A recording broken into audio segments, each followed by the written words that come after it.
So I think that today, and what we're talking about, what's happening on the planet, there's definitely a lack of something, which is decentralization. We see very, rightfully that whether it's the US and China, Russia, or whatsoever, there's a lot of people that are fighting towards one goal, and it's their unique goal. Usually it's their currency, it's their state, it's their energy, but there's a lot of different states that are looking for one thing, is the control and the power. And I think so many people that have been believed very strongly how crypto could change essentially how we interact as people, but as countries, is how to decentralize essentially the world. And for this today, I'm going to talk about exactly what it is what is happening in the crypto industry, which is not perfect yet, is there is a lot of centralization. And one of the big points is the cartels itself. So in this presentation, I'm going to talk about first how the cycles started with crypto, how it has evolved, and essentially how is SwissBorg playing a different way, and how this new CEX, or the better CEX, is actually the MEX. So 2017, who has participated in any ICO? Raise your hand. Many people. Well, that's good, great crew here. If you guys remember, in 2016 and 2017, it was really an era which was very amazing about crypto, right? We have multiple different cycles, but the one of 2017 was very different from any others, I would say, where you just saw a lot of projects making a lot of noise, and that thanks to blockchain technology, they were going to change the world. And you really see a great amount, essentially, of projects. There was actually over 10,000 ICOs that happened between 2015 and 2019. So when you think about it, it's quite crazy. And of course, within one of those beautiful bubbles, you could see there was essentially SwissBorg. SwissBorg itself, I think so, what we've always tried to achieve is how we as a community could create a big difference in becoming financial free. This has been really since the day one, is how do we tackle this together as a community? So for this, we were very fortunate to do a great ICO with 23,000 plus people that participated, 149 countries, so pretty much every place in the world. And we raised 52 million Swiss francs, which is obviously a very big amount. Recently this year, right after FTX just fell down on their knees and brought us to the deepest point to crypto that's being tested, we were fortunate enough to actually do another crowdfunding this time, not about tokens, but actually about investing into our main company, SwissBorg, as a shareholder.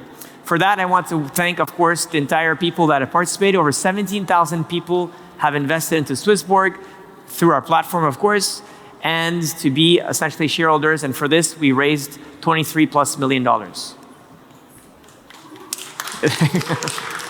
Thank you. But not everyone has done the same thing. And if you look what has happened in the span of 2019 to 2023, there's been a lot of investments that has made into crypto in the private markets for these new companies. A lot of VCs came in, a lot of private equities, a lot of different firms, super investors were able to invest into a lot of different projects. But if you look in terms of ICO itself, there's been a very small amount actually of ICOs that have happened, or IDOs or ITOs or whatever you want to call them. There's been a very small amount. And I'm not saying here that VCs are bad and community fund rounds are better. I'm just saying that there's a big change from what happened in 2017 that has happened actually in 2021, a cycle that was very different. And the great thing about these community fundraise is that very often you got investors that are able to become then loyal, essentially users.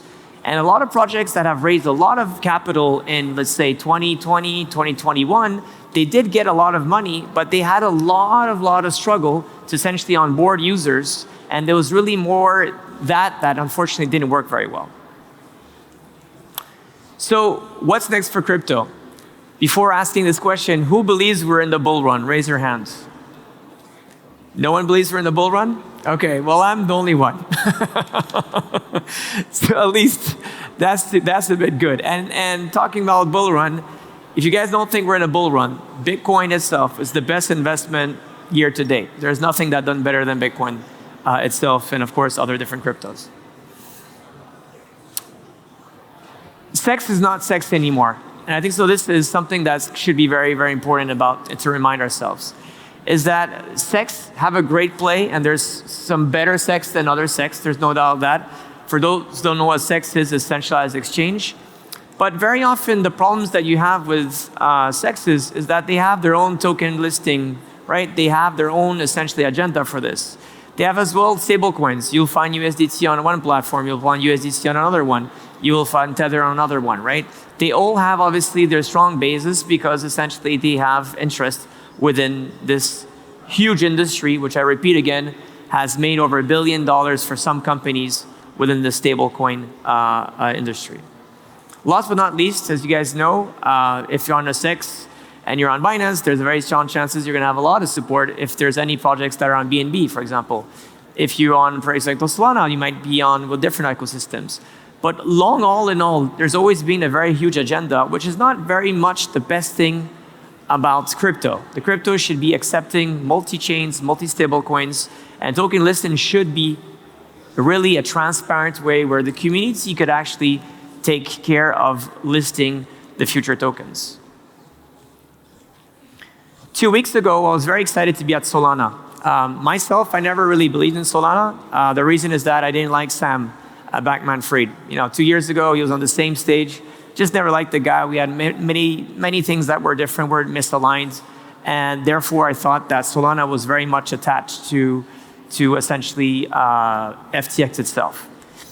But what I've learned with Solana, which is very similar to what is SwissBorg, is that when you put a lot of pressure on some people usually, especially in crypto, have a very good way of saying, okay, there's too much pressure on me, I'm getting a lot of bad thing, my token is down 90%, well, I'm just gonna go to another company and do this same thing on.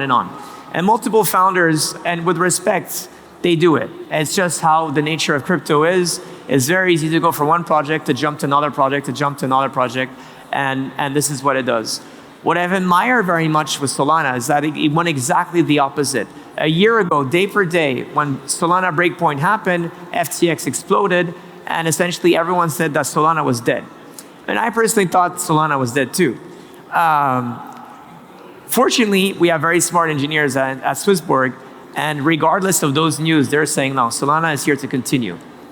What I want to share here is that we're very fortunate that we finally have been working very hard on Solana to finally build a trading system that could get to our dream. 7 years ago, I made a video saying I feel the urge to merge the off-chain world and the on-chain world. So how can you take the data and the financial system from the regular world and put it onto DeFi? Thanks to Solana, we did exactly that same dream, which today now, thanks to SwissBorg, you could go from Forex to centralized exchanges to eventually decentralized exchanges. And you do that within just a snap. And the good thing about what's happening right now with SwissBorg is that you're able finally to use blockchain as a software to buy and sell and to trade in general. And the great thing for Solana is that the more there's volume on SwissBorg, the more volume we're bringing in on chain to Solana. So all in all, are we the new FTX? Definitely not, okay? And when you compare the two guys, I don't have this ego. I don't think we're the same people, and I'm not going to jail anytime soon. And I do love Solana, I don't want it all. So what is SwissBorg today? SwissBorg could be considered as a MEX. And a MEX is a meta exchange. It's not a centralized exchange. We took the best of the both two worlds. Very often we want to go in one direction and we think the opposite direction doesn't work well. But very often we finally realize that if you take the best of those two worlds, you're probably giving the best user experience, which is fundamental what SwissBorg believe what has to happen to get to mass adoption is to provide this very good experience. In this case, what happens is I exchanged 100 Swiss francs essentially to buy Helium tokens with a decentralized physical infrastructure network on Solana. Here you see that first the trade goes to 100 francs to convert into GBP. Then the GBP is converted on a centralized exchange on LMAX to buy the most amount of Ether. Then that Ether and Binance finally gets to buy some SOL and USDC. And then on a decentralized exchange, we're finally able to convert all the SOL into Helium tokens. This is fucking cool, guys.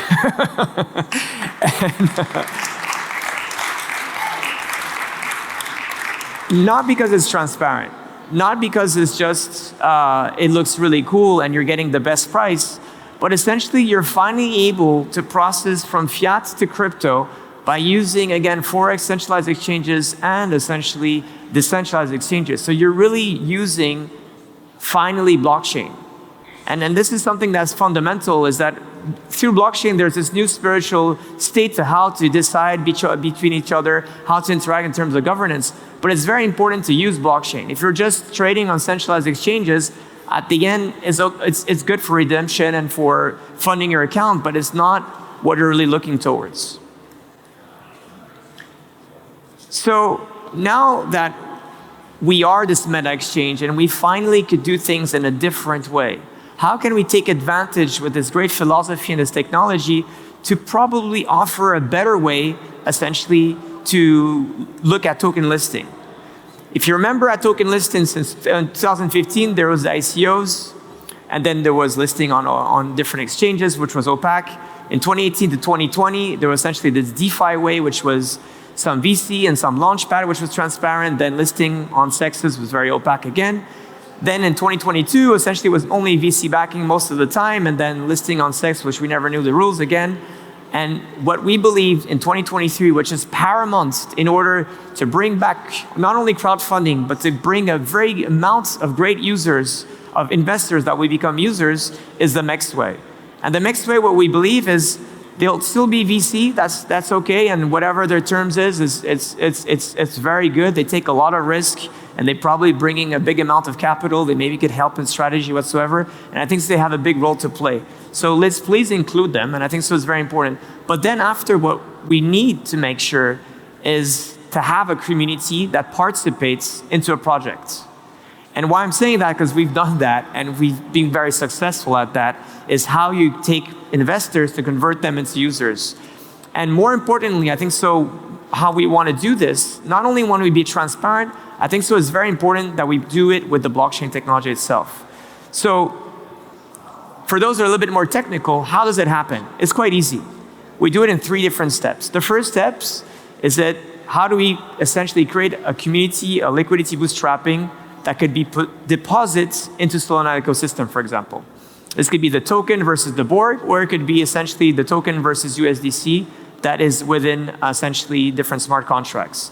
These smart contracts are held essentially on Keynote, which is an on-chain market making firm that then essentially does some liquidity market making through Orca, which is a decentralized exchange. And last but not least, when that is done and we have sufficient liquidity that is bootstrapped through essentially voting and as well as through funding that is completely transparent, is completely done through the different decentralized exchange and market makers that again are on chain, very different from what's happening today in the markets, then it gets listed on SwissBorg. And like that, you know that not only we're listing the right tokens, but it's done in the right manner, and it's actually the community themselves that take the right decision to invest or not invest and to make list or not list this token through SwissBorg. If you want to go through this, run through this the last time, if you're in an early project here, or if you're a more, let's say mature product, there's 2 different steps. For the very early projects, what we think what's the best way to do it is how the people can start essentially staking their tokens versus another pool, right? So you always have 2 different pools. In this case, what we think, we could do different size. When we get to these brackets with these different size, that could be between $500,000 up to $2 million. It will enable people to essentially to lock those tokens for 12 months, showing again that people really want this loyal token to be used into the SwissBorg ecosystem. This could then enable essentially people to get an APY on top of it. So people are not only depositing to get listed on SwissBorg, but they're depositing and they have an interest to do that. And then at the end, what we could essentially do is make it listed on SwissBorg. And I think so this is something that it happened with Binance a bit on the voting system in 2017, 2018. We lost it a bit, and now we hope that this is essentially the new way how you could do something on-chain and use really the mechanism of crypto and digital assets, how it should be done. So to sum up here, I mean, why SwissBorg? I think so, we've been here now for 7 years in this market, which is, I think so, quite long for crypto. I think the second thing, which is very important, is what we really want to provide is something good for projects.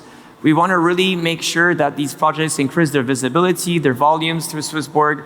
We want to show that as well. Today we have 800,000 users that could deposit into their own local currency with Swedish crown, Polish zloty, Romanian RON, Hungarian florins, and we could go, you know, fiat by fiat, but there's so many possibilities, and anyone within a fraction of a second could convert their fiat into crypto using the best routes, the best prices, and using blockchain technology.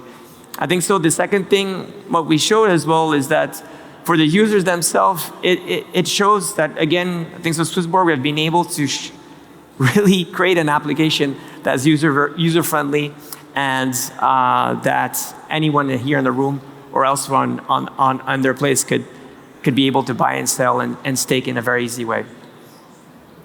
Last but not least, we always provide a very transparent type of yield, transparent part of reports, and we do that on behalf of the 800,000 users that we love very much. And for that, yeah, that's pretty much it.